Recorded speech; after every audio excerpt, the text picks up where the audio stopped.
Blood satellite. Like, I just saw a video that was causing a lot of shockwaves throughout the dissident right, which was a video of like a nanobot taking a sperm and then driving it into an egg.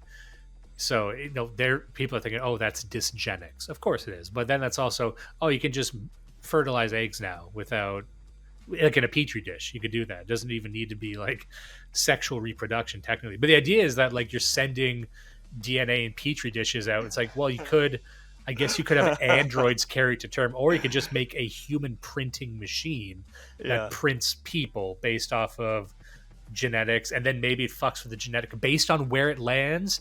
Maybe it scans and says, oh, we don't need this type of person here. First, it's like robots is going to take those factory jobs, but they're not going to take my trucking job, and then it does. And it's like, okay, fine, but it's not going to take my job in legal or copywriting. Okay, well, that's gone. Well, it's not going to fuck my wife. It's not gonna because it's, guess what? It's not going to take my impotence. It's not going to take. They're not going to take my inability to reproduce sexually.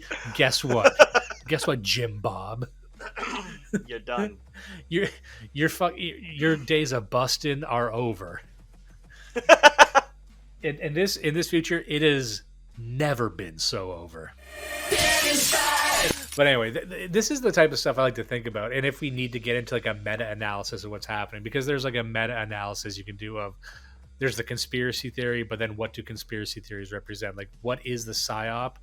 And then how is the psyop affected by the wider awareness of what psyops are? And the knowledge that I'm probably undergoing a psyop.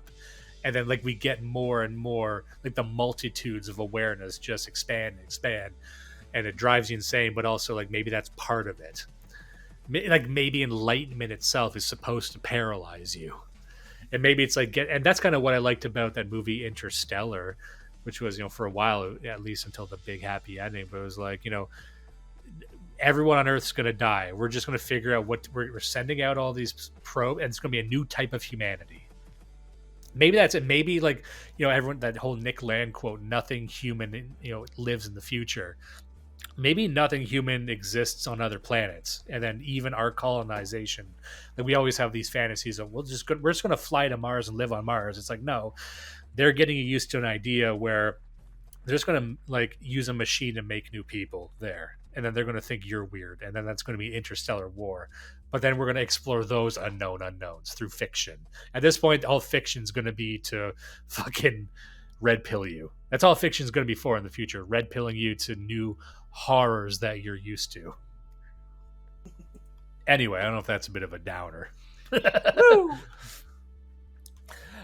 Anyway, so that's... I don't know if we're going to have time to get to our... Maybe we will. Maybe we'll. I guess this will lead into the next thing, because I just saw a story here about Olivia Chow winning the mayoral race in Toronto. After a decade-long Conservative rule, Canada's largest city elected a progressive leader. But it seems she's got her work cut out for her, from affordability, housing, and safety. An immigrant kid from downtown Toronto living in high-rises with mom as a hotel maid can become the mayor of the biggest city of Toronto. That says a lot about this country of ours. So and then there's a pro-Beijing group or groups that are taking credit for her win. A Chinese woman, 2 strikes, as far as I'm concerned, being the mayor. And we've talked about this on the show before. We've talked about the contentious relationship Canada has with the Chinese Communist Party.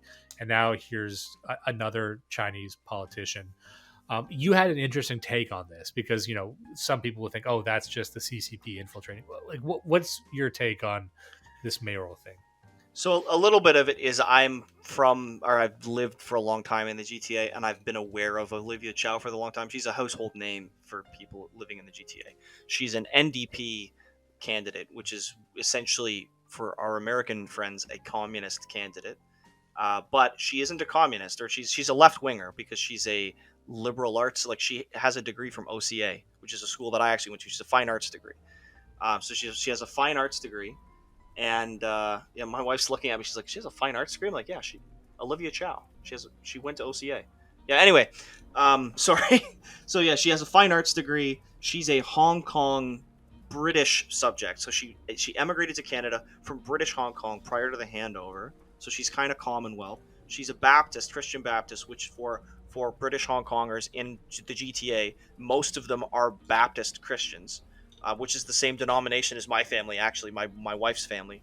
So, like, I don't think that she's communist controlled. The other thing is, if you know Hong Kong people, they are culturally very anti-communist and very anti-China. Some of them are bought, it's true, but I think what's almost as likely as anything is that because she's a candidate with a Chinese face and a Chinese last name who is on the NDP party, the Communist Party looked at this and said, all we have to do is throw volunteers at her. She's not going to say no. And if she wins, we can take credit and we can use it as part of our ongoing effort to frighten and cajole mainland, not Hong Kong people, but mainland Chinese people living in the GTA, of whom must be now a million.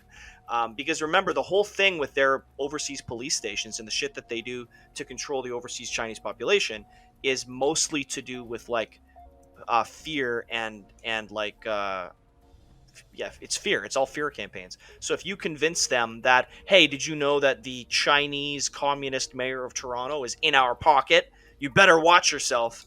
Like, no, actually, she's probably not, but it doesn't matter to the Chinese, right? It doesn't matter to the Chinese living in Toronto because they think she is, because they're totally not clued in to Anglo politics at all. Like, that's the other thing. Again, you might think that the Chinese diaspora living in Canada would be really clued into the politics, but they're not. They're totally not. They literally vote who their elders tell them to vote, and then they go back to listening to their Chinese radio. So it's literally radio shows that are about the homeland. Like, they're not about Canadian politics or news. That's the reason I bring it up.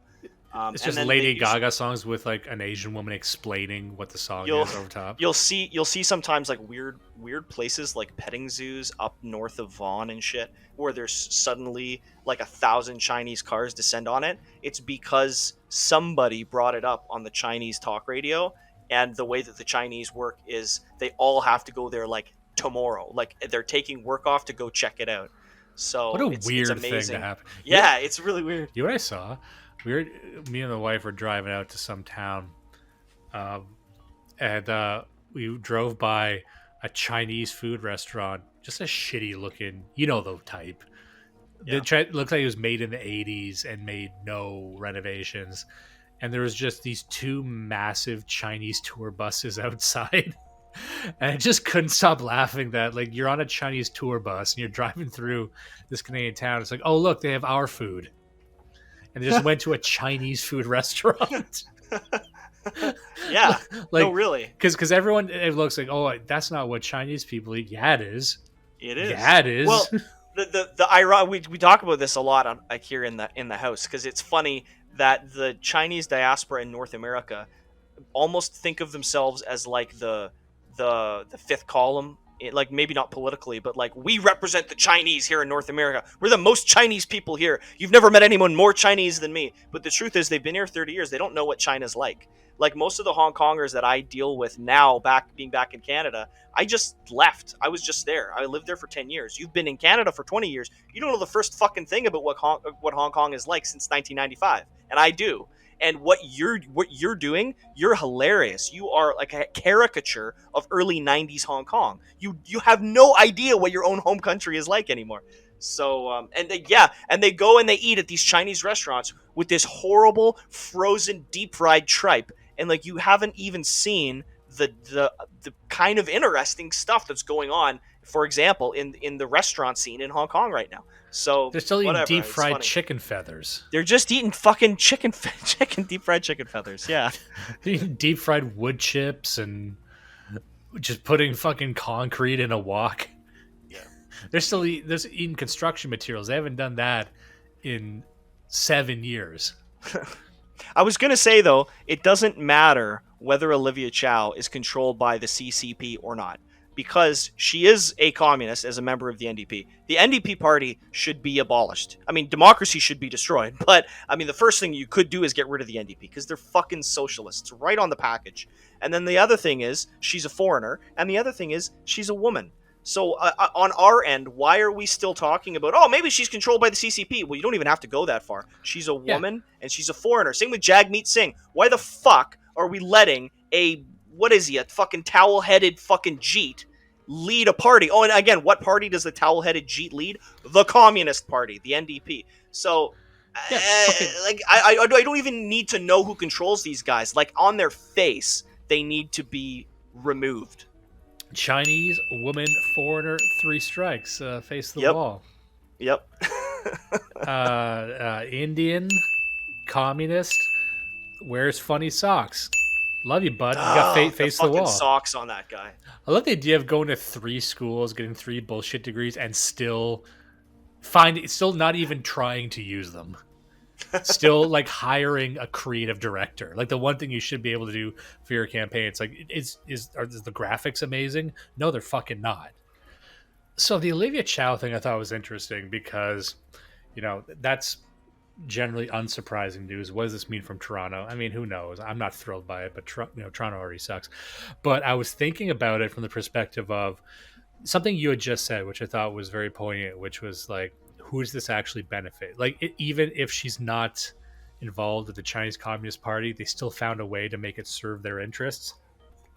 And I thought that, regardless of her intention, regardless of whether or not she is employed by any hostile government, the fact that this seems to serve their interests and there is no positivistic reason for her to have this job, it could only hurt Canada. Even if she hates China, it could only hurt Canada because this isn't really about morality. It's not about ideology. It's just, no matter what happens, a Chinese foreigner running cities, being an MP, being a prime minister, being whatever in Canada, there's no good reason for that to happen. There's only bad reasons from a geopolitical perspective. And this kind of leads into the book I wanted to discuss. And this was a very, very large book. It took me quite a while to get through because I really, really liked it. And it was very informative. And this is a central piece of this arc that we're on with Geopolitics. And it's a foundational text in political realism. It's called Politics Among Nations by Hans J. Morgenthau. Hans Morgenthau is a professor of political science at the University of Chicago, which is just the beginning of his academic genealogy. He was born in Germany and took a law degree at the University of Frankfurt.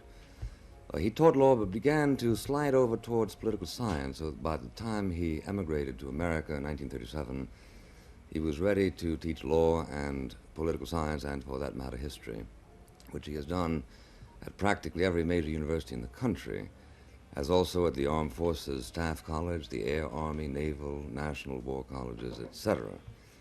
He was also a consultant at the Department of State towards the late Truman years, and then at the Department of Defense toward the late Johnson years. His books are legion, learned, and trenchant. On top of all that, he does a great deal of journalism. He has all along opposed the war in Vietnam, which struck some of his followers as unexpected. This was written quite a long time ago. And it was pretty long and very, very in-depth. But a lot of other works are based off of this. Like John Mearsheimer kind of takes this and runs with it. And we covered Mearsheimer on a previous episode. And the concept of offensive realism. And the idea there, in short, was that the geopolitical stage that we're on is anarchic. That nation states, countries, despite their best in their morals or their ideology, we do exist in a world where there is no really rule of law, and that if you want to maximize your security, your self-interest, your sovereignty, you need to behave in an aggressive way. You need to assume and this is kind of where we get back to the alien thing we're talking about. Like, you need to assume that if there's aliens out there, why are we trying to be friends with them? We should actually assume that they would be hostile to us, because they might assume the same about us. Like, if you are hedging your bets, if you're being as strategically effective as possible, you should be planning for the worst. And defensive realism says that, look, all things considered, there's no one's really your ally in the world, and you need to plan for war, and you need to, especially against your neighbors.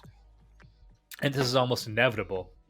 And that Hans Morgenthau has he takes an anti-ideological approach, and he's actually anti-nationalism too. We'll get to that in a second. But he's like, once you cut away all the ideology, cut away all the morals and morality and everything like that, he says, really what geopolitics is about is the search for power. Each individual nation trying to search for power, and it will frequently use ideology and morals to cloak these power games. But really, each nation, each statesman, each politician or leader is trying to maximize the self-interest of their nation. Morgenthau outlines the 6 tenets of realism, which provide the basis for classical realism's analysis of global politics. Specifically, he argues that politics is governed by objective laws with roots in human nature. That is, we can develop a scientific understanding of politics based on our understandings of human nature, and importantly, human nature is viewed through a very pessimistic lens, that we're all self-centered, self-regarding, and self-interested as a species. 2. That the national interest of the state is defined in terms of power. States will always try to secure their goals, which can be understood in terms of power. In Morgenthau's view, this helps us avoid fallacious concerns with motives, morality, or ideological preferences. 3. Interests are dynamic. While the national interest is always defined in terms of power, the nature and scope of that interest is dynamic and changing. 4. That abstract moral principles cannot be applied to politics. While morals may be important, they cannot be applied in abstract or universal manners to international politics.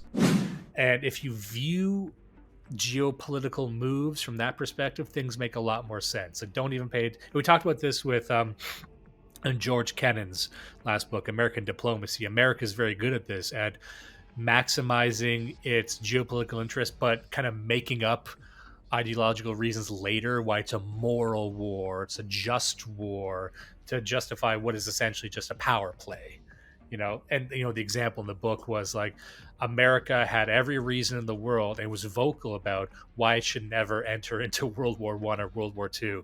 Then the moment they entered World War I and World War II, they had every reason in the world to be there. Then all of a sudden their presence there was moral, which you can't be both at the same time, because then they'll make you, if that's true, then you're evil for not getting into it earlier or making up reasons for it, right? But so in short, he says the realist view dictates that human nature has existed fundamentally unchanged since the Indians and the Greeks and the Chinese set out to describe these laws in these sort of ancient political texts.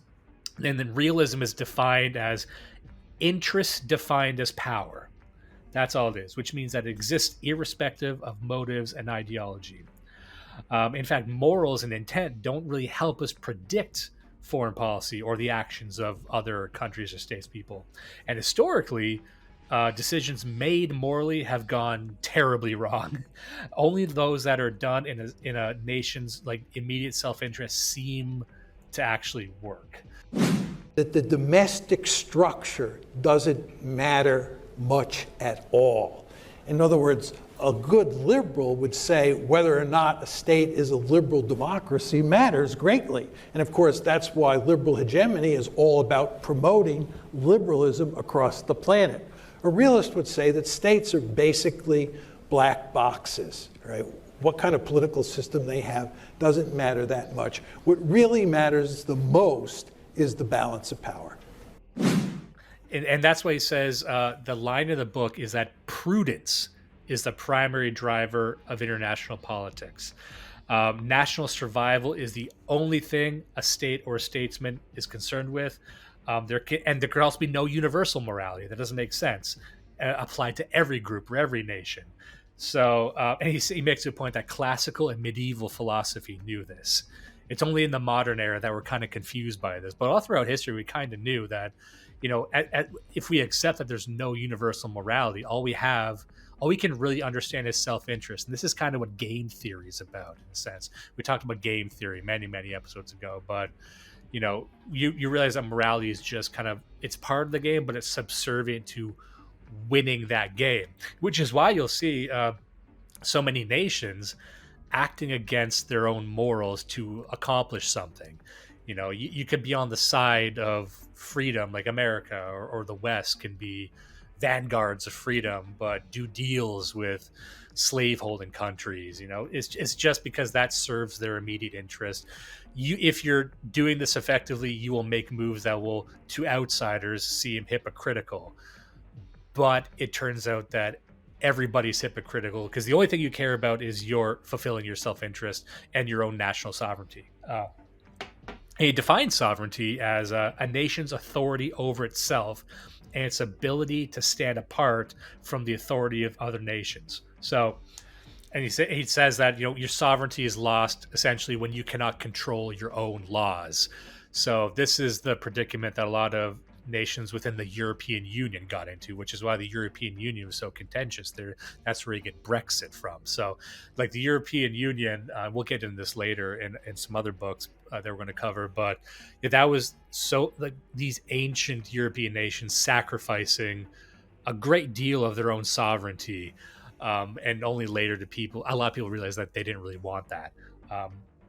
And he quotes Max Weber in this. And he has this quote, I'm going to paraphrase it here, but he said that interests rather than ideas are what keep the world moving, although ideas are the tracks they move upon. And I liked that because a lot of people who get into the sphere, they're anti-ideology. They think ideology is just a smokescreen for kind of cynical power plays. But really, like, people are motivated by ideology, just like they're motivated by faith.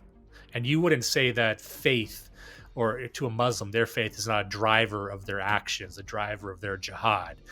Like, you cannot remove ideology or faith or any of these animating factors from why things happen. But in the immediate sort of tit for tat game, you'll see that, those won't be the primary driving force. Anyway. But don't pretend that everything else except this is just a smokescreen. And what I liked about this book was it introduced the idea of the status quo. And everyone knows what the status quo means, but I never heard it really expressed in such technical geopolitical terms. So he says, like, the status quo is this form of conservative diplomacy.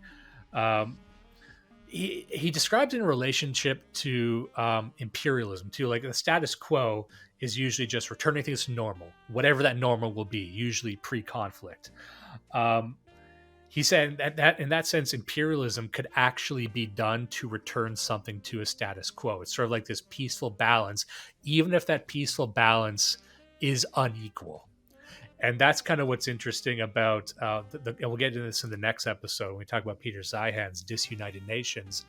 But it's like most of the geopolitical paradigm we're in right now is maintain the status quo. And status quo just means peace. When we say peace, what do we mean? We mean lack of conflict. So just no one's fighting. But it's not utopian because it can't be, right? So usually it just means we're trying to keep everything locked the way it is. And that's kind of what you see with Israel and Palestine. To the average person who's on the side of peace, it's like, whatever, just don't expand anymore. Now, to a Palestinian, that sounds bad because it's like, well, we've had the borders of Israel expand for how many decades? But if you're on the side of peace, you need to say, no, we're going to take a snapshot of the world right now and try and maintain this. And that's sort of like the secular humanist liberal project that they're trying to do right now. And he points out that really the problem with status quo is defining what the reference point is.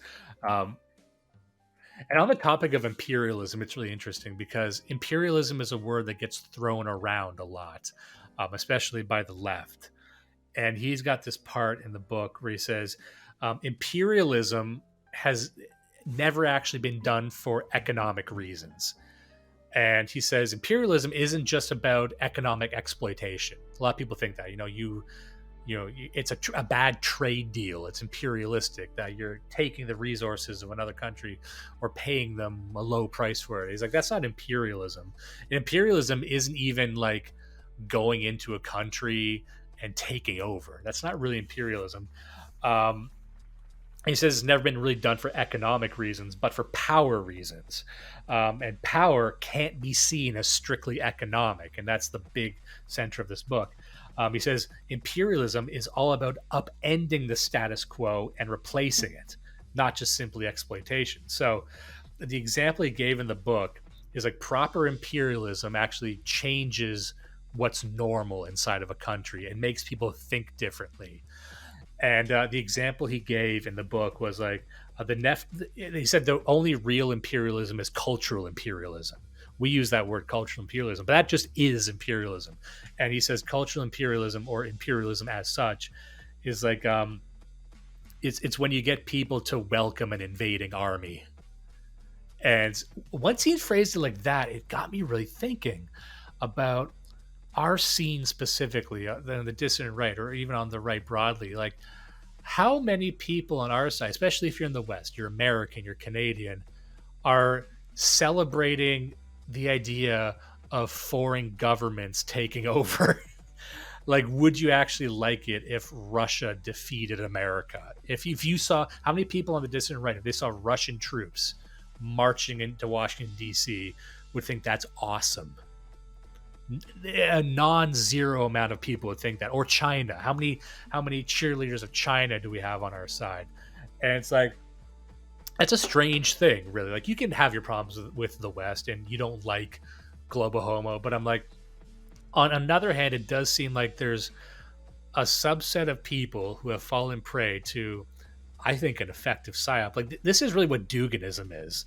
Like, we've covered Duginism before on the show. We covered Dugin, the English translation of Dugin's book, Fourth Political Theory. But if you look at the Duginist Eurasianist project, like, it explicitly is just like a Russian psyop to get to like turn Americans against America and believe in this multipolar project that if America falls, Russia will just usher in an era of peace.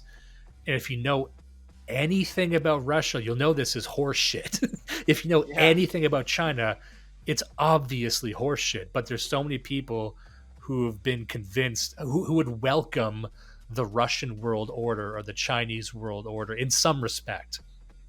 And I have to believe, like, this to me would be a great example of cultural imperialism, Duginism. I've got nothing against Dugin, and I think there's some interesting ideas, but you'll notice how Dugin defines imperialism as anything America does, any economic thing. That's a very kind of leftist thing, but it's also something your enemy might say. So I would just caution people, like, be very aware of the possibility that you're falling into a cultural imperialist psyop. If you can project ahead and say, would I welcome this army invading my country? That's an odd position to take, and it would not work out very well for you. I mean, the first thing that happens is mass rape. So, remember that. In fact, when he says the ideology is usually used to cloak power plays, he says, like, the most effective ideology is the ideology of the status quo, meaning peace itself, which is another interesting way to frame it. Like, this idea of global peace never really existed in the medieval world, never really existed in the classical world. The idea of peace between every country and just a permanent status quo forever is, not only is it unrealistic, it's a strange thing to want. Like, how would that ever be possible? That, he says, that is an ideology in itself, and that is convincing other people to accept the current status quo, which might in fact be serving a certain power structure. Like, if you were to convince people of, like, the current status quo is the best for everyone, that would objectively benefit America. That would objectively benefit the West, which is almost an ideology in itself. So, I'm not discounting the idea that ideology cloaks power plays, but even consider how much the idea of global peace might actually be a smokescreen in itself. That's an interesting way to think about it. Yeah, for sure. And he talks about, he's taken the long view of history and comparing the modern sort of total war, total politics to how politics used to be, and to show how it's changed and almost how it can never go back. Because here's something I really came to realize during reading this book, and also the past few books. It's that geopolitical theory seems to have a paradigm shift every like few decades, and then it, like the status quo changes like forever. So like for the longest time globally, Europe was a center of power until it wasn't, until World War One and World War Two, and then it never happened again. Because after the Cold War, the idea of a bipolar world never existed until the Cold War. And then the idea of like a world war never existed until the World War. It seems that every new paradigm shift, you're entering in a new territory. No one knew what it was like to live in a Cold War world until the Cold War happened. We had to update everything. We had to update all of our strategies and all of our theories. This idea that now there's two central powers in the world, the Soviet Union and America, that are just drawing everyone towards them.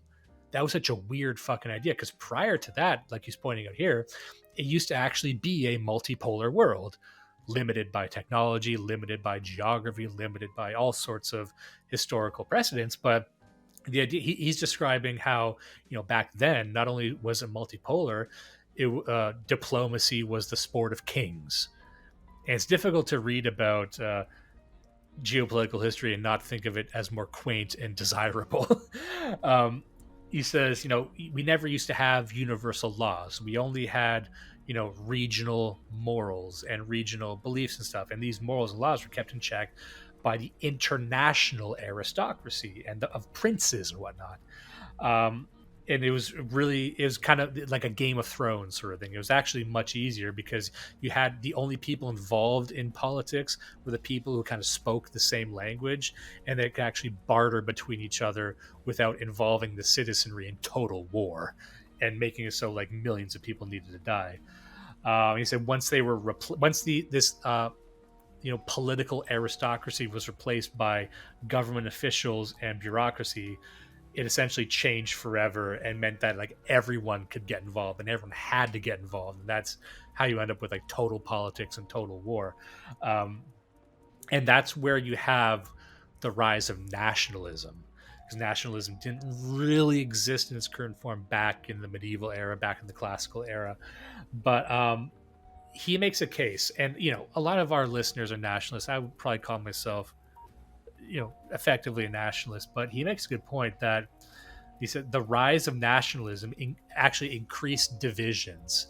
So once you have the maximization of your regional morals and your beliefs, they tend to universalize. And that means that, we talked about this with George Kennan's book. Like if you really believe the war you're fighting is a just war on the side of the God and the angels, you almost have to completely decimate your enemy. You need to humiliate your enemy. You have to that's how these mass rapes happen. Like you need to demonize your enemy. He said, one of the consequences of nationalism means that everyone gets involved in the project, but then these divisions maximize. And there's really nothing that can replace that aristocratic diplomatic network effectively. And so it just maximizes the conflict. Especially if it's religious. So it almost makes bigger conflicts inevitable. He makes a claim here that I'm just going to repeat. People can hem and haw about this and debate it, but he says, I thought it was pretty interesting. He says the roots of nationalism is power and security. And yet he says the inverse truth is that the more powerful a nation is, the less unified over nationalism it is, which is an interesting sort of pivot. I think you actually see that in America, in the West, which is like nationalism is almost like a dead meme over here at this point for most people, not us, but most people. He also says nationalism is a distinctly middle-class phenomenon originating in the 19th century. And he said there would be no nationalism without the middle class. I thought that was an interesting point to make, and people can maybe debate that, but sense of the middle class itself is such a historically distinct phenomenon and a distinct group. Like, I think there is something to that. Like, you have to have this sort of free floating, like you're just educated enough and you're just economically capable enough to have that awareness. Um, and back to the status quo, like the status quo, meaning this sort of like relative balance of peace, is so much more difficult to achieve in this world, which is why I think if we were to return to a multipolar world, it wouldn't be a previous paradigm. It wouldn't be like the Middle Ages. It would be like an extra conflict. It could never exist. I really do think it would just maximize the war, and there would be.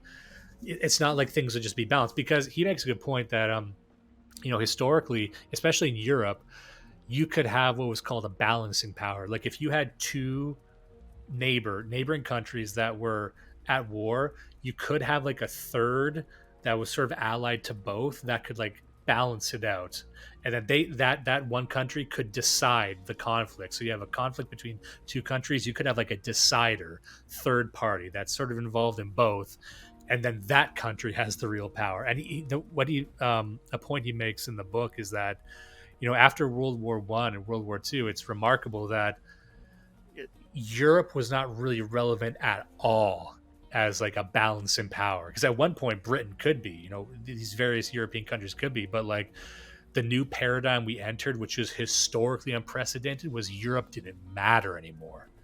So it's like every few generations you have to rewrite the books on geopolitics. And I think that's something that, and while I do agree that geopolitics, like this could be seen as a science, I'm like, well, it's a science that keeps changing drastically. Like if America steps back, it's like geopolitics has changed forever. Like the fall of the Berlin Wall, the fall of the Soviet Union changed geopolitics forever. Like all the stuff we talk about is interesting, but it's like it's not prescriptive anymore. Like it's not prescriptive in this new clash of civilizations world where like Islam, like this thing called Islam, isn't even as a big of a threat as it could be yet, but it will. Like even in our sphere, we don't really talk about Muslims like they're a threat anymore. That's seen as old hat. That's seen as something like neocons care about. Like, well, watch Muslims become a fucking problem in the next 20 years, especially if America like steps back from its regional security. By the way, do you have any thoughts on what I'm saying so far? I'm kind of giving you a lot. Yeah, and the ways to balance power, he gives a few ways that you could actually balance power. One is divide and rule, like what America did with Germany. You can do territorial compensation, like we saw in the War of Spanish Succession. There's like the Cold War arms race of armaments. That's one way to do it, to kind of like dominate the other with force. Or there's alliances like Germany and Austria. So there's different ways that you can sort of balance power on the international stage, which I think going forward is going to be interesting, as we are still dealing with giant spheres of influence right now. We have the Western sphere of influence, and I think what you're starting to see is like a Eurasian sphere of influence try and rise to counter, and we'll see what happens there. We'll see in the next book that we cover that this might very well happen. He's got this little segment here about total war and the modern circumstance we find ourselves in. This was written in the mid-20th century, so things have changed a bit. But he says, total war waged by total populations for total stakes under the conditions of the contemporary balance of power may end in world domination or in world destruction or in both. For either one of the two contenders for world domination may conquer with relatively small losses to itself, or they may destroy each other, neither being able to conquer. Thus, we have gone full circle. We recognize the driving element of contemporary world politics is the new moral force of nationalistic universalism. We found a simplified balance of power operating between two inflexible blocks to be the harbinger of great good or great evil. We discovered the menace of evil in the potentialities of total war, yet the element that makes total war possible, the mechanization of modern life, makes possible also the moral force that, through the instrumentality of total war, aims at total domination. He actually makes an interesting point in the book that I never considered before. See, a lot of people look at left versus right or east versus west, this whole one versus the other, as a sort of reductive way, that multipolarity is more natural, and that sort of the one versus the other is unnatural. He makes a point that that might actually be the natural configuration of things. And he was talking about how Rome would have two emperors. I never heard it explained before that what we think is just a puppet show of one versus the other. It's actually way more complicated. It's actually not. Maybe the natural state of things is, in a sense, left versus right, or one versus the other, and that we're always going to find our way. And that's kind of like the East versus West right now. Like the Western, it's always going to be, and if it's made possible through mechanization and technology, we will always build ourselves towards one versus the other. And that might be more natural than multipolarity. So when people say that multipolarity is the natural state of things, maybe not. And maybe it's impossible. Maybe multipolarity is, in like the next coming generations, just a dream. And it's a dream being sold to you just to destroy America. And maybe the world would be better off without America, but the world would not be better off with Russia in charge, with China in charge. And I think there's enough, or a centralized Islamic bloc that is kind of decentralized right now. But if American strategic dominance just totally retreats, like Europe's kind of fucked right now. I don't know if anyone's noticed. And he said, like, he ends the book in sort of a dour way, where like he lists all the ways peace is impossible. You can never achieve peace through economic means, through military means. He says, the ideal diplomatic world, he imagines a UN where, for peace to actually exist, it would involve. He says we would need to be more empathetic and more willing to compromise on issues. But he's like, that's never going to happen. He says peace itself can only ever maintain a status quo. And if anyone ever has an issue with the status quo, then that peace breaks. So, again, that was the takeaway from the book, that really we always speak in a language of peace and of, ending conflict. But what we're really talking about is just maintaining a snapshot. And that snapshot has to be reinforced militarily, and that's as best as we can hope for, I think. Like, they're reading this book and reading this, if you adhere to the realist philosophy, there really is no such thing as peace, and there really is no such thing as anything outside of each group of people that can assert its sovereignty, doing everything in its power to assert its sovereignty. And to achieve anything like total peace, you would need to destroy the idea of sovereignty, which you would never do, right? So you can only, like, in a peaceful world, the first group that tried to achieve its own sovereignty would dominate everyone. So anyway, that's kind of it's a very, very long book. It's around 700 pages, and it goes through the entire history. He's not very friendly to nationalism. He thinks nationalism ruined the world. He also defines geopolitics in a different term. He said he looks at geopolitics like the way I was describing heartland theory a couple episodes ago. He does not like the idea that politics is defined by geography. That's the geo in geopolitics. So, traditionally geopolitics has just meant that the only thing that matters is geography. And he said, no, it's about power. So we use geopolitics to mean sort of the collective state of all things political. Geopolitics is region, its identity, its trade, its economics, everything together. But he was just like, no, it's all bullshit. Nationalism's bullshit. Geopolitics is bullshit. Ideology is bullshit.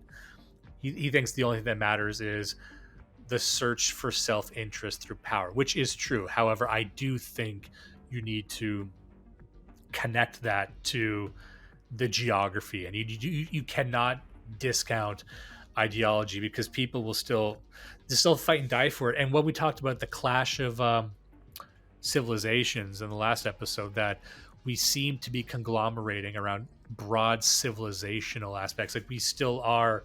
I think ultimately, in a long enough term, we will still gather towards there's the West and everyone who's not on the West. It's gonna be like America and Europe versus Eurasia. That seems to be like if you let it collectivize, it will eventually end up like that. Like maybe that duality, that constant conflict is the natural end game, unless we create artificial chaos, unless we create artificial divisions. That's an interesting way of looking at it. The only way to achieve multipolarity is to create divisions. Anyway, what do you think about that theory? Yeah, we'll see. Do not let the rapists win. Listen and love Blood Satellite.